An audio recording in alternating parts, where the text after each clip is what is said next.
Welcome, ladies and gentlemen, PDAC 2020 and Commodity TV here for you, day one of the fair, and we are now at the booth of the Lundin Group, and as you are well aware, the Lundin family office has invested holds 36% of Bluestone Resources, and of course we want to talk now with Jack Lundin, who is the new CEO of Bluestone, about the company, get us an update and why his family got so heavily involved into that. Jack, welcome. Thank you for having me. Yeah, big pleasure to be here. Thank you very much for taking the time. Absolutely. And before we talk about Bluestone, I mean, it's fantastic that we have a family member of the famous Lundin family here. You are a big mining investor, of course, and you invested a lot into Bluestone Resources. So my first question would be, how did you come on Bluestone? How did you come on Guatemala?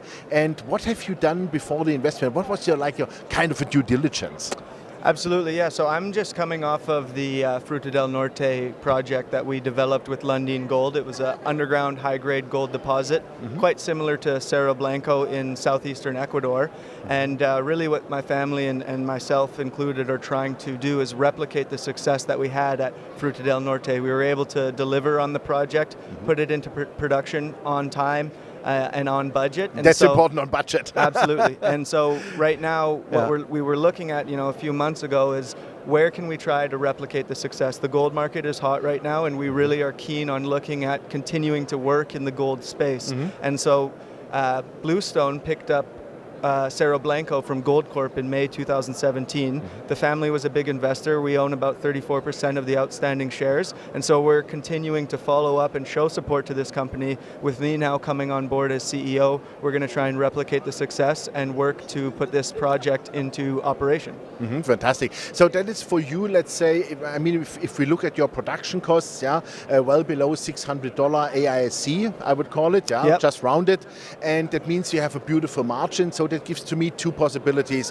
On the first thing, when you make a real nice cash out of that, so dividends might be a future thing, but as this is a single project company by now, maybe you want to do a little bit more in South America, I don't know. Absolutely, no, that's a good question. I mean, right now the focus is Cerro Blanco, and we're putting together a team to make sure that we can do some detailed engineering and de-risk the project before we go into development phase. Cerro Blanco is a project in pre-development phase right now, so we're working on de-risking the asset, and then once we're in development and early production, then we'll be looking at, okay, this is a project that will generate over the first full year of production more free cash flow than the market cap of the company today. So, I mean, the economics on this project are very robust. And you mentioned dividends, but we're really focused on putting the money back into the ground or looking at other opportunities. We're a single asset junior mining company, but we're looking at growing and seeing what opportunities are out there. As I mentioned before, I mean, the gold market is hot right now, and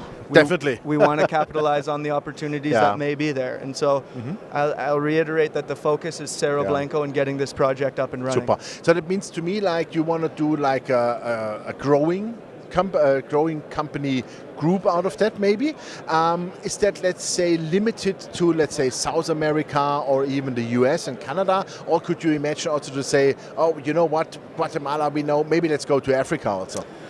Well, the family, our mantra has always been we go where the opportunity is and where the projects are, and if it makes sense for the company at the time, then we'll go there. But really for us, the focus with Bluestone is going to be Guatemala. We believe that there's a lot of prospectivity in the country itself, and also Cerro Blanco. If we can deliver as we say we're going to and show that we can work with the government and the surrounding community, create a partnership and build this mine responsibly, then there's no reason why we can't go and capitalize on other opportunities within Guatemala. But also, when we see the success from this project, we'll be looking at Central America and Latin America as well as our primary focus. And again, we'll be willing to go anywhere, but right now, Cerro Blanco. Super, perfect. No, that sounds like a good and safe plan. I always love it when you're not planning too many adventures on one time.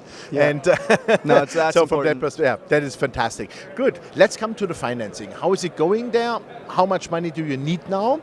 And finally, I would call it, as you have a very good understanding now of the geology, of the stoping, of the whole project itself, how much money we are talking now about, and how fast do you think you have put that together? Because the interest must be immense, right?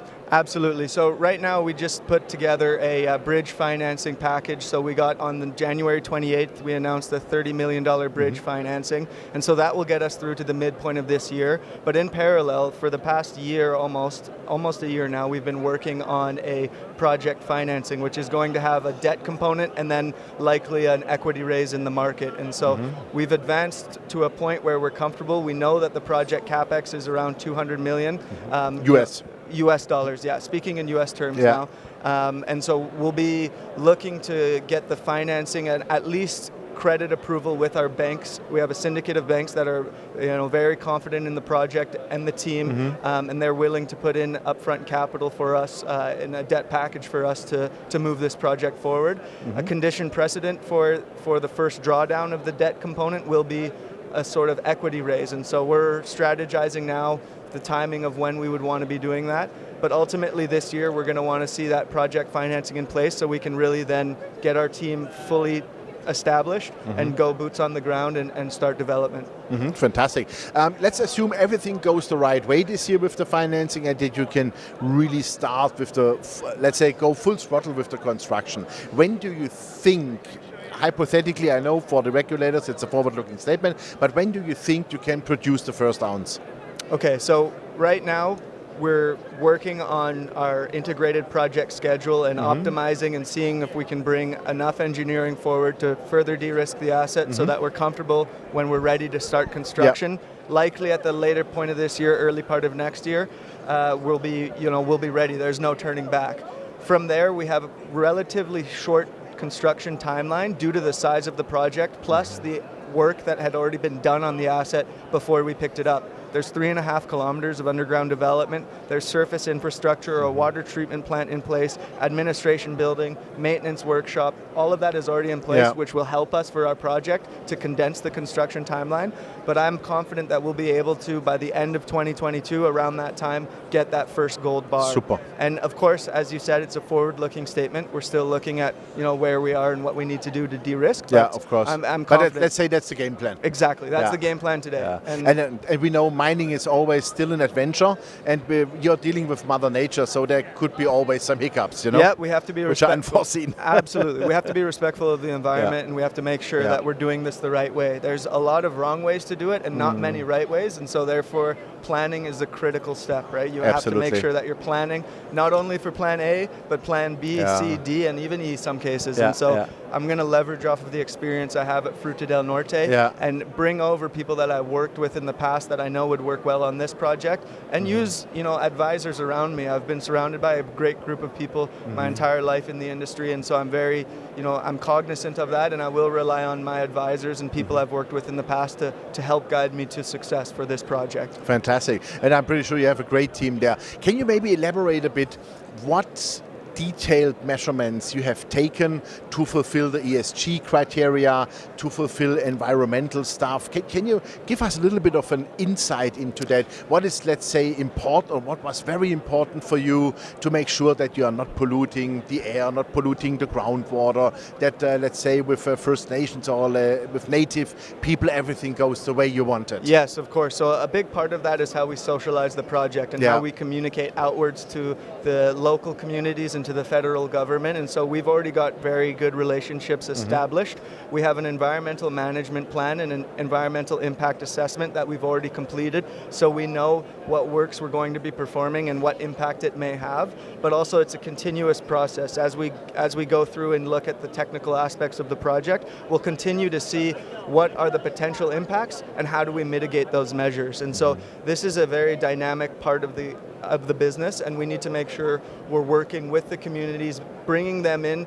If they have opinions, we want to hear them, and we want to work together to make sure that all environmental, social, and responsible focus is there. And so right now I'm very confident with where we are, and it's something that we got to continue to work on, and that's what we'll do.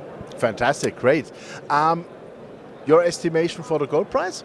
That is a good question. I mean, aside, you sold your crystal ball last week, I know. I mean, last week was a difficult week. I think it was the worst week in the market since 2008, and so hopefully this week there'll be a bit of a rebound. But in times of volatility, gold price is a safe haven, and you know, the gold market is a safe haven. People will often go and look at not just companies, but actually physical gold to own.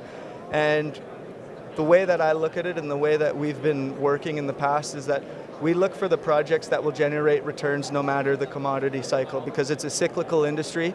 I think that gold plays a very significant role in the global economy. It's a counterbalance for when things are going bad. It's security. And so for me to say where the gold price is going, it's hard to say that, but I think, you know, around 1550, 1600 is a comfortable price for the global economy today.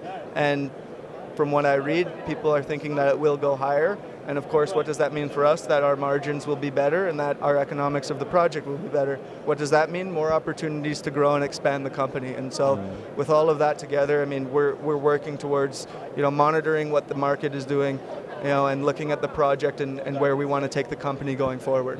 Fantastic, great. Well then, Jack, thank you very much. It was a great insight. And again, congratulations to Bluestone, to the project. You are doing a fabulous job.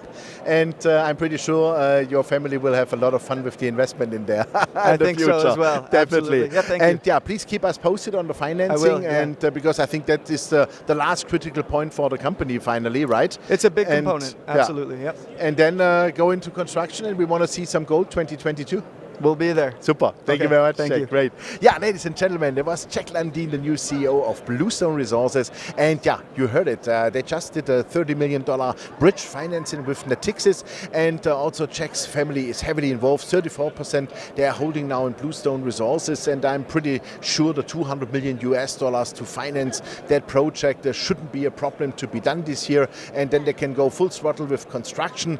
Just remember, $600, below $600 AISC, though, that is a real cash cow, that company. Even at $1,500-$1,600 gold, they make more positive cash flow than the market cap is almost today of the company. That's also really crazy world. But we live in a crazy world and gold is the big insurance, and this is the future you should have to make sure that you are surviving any hassles. But as said, Bluestone Resources, great company. 2022 should be the first time to pour the first gold. And I would suggest you check out the company. Thanks for watching us, and bye-bye from Toronto.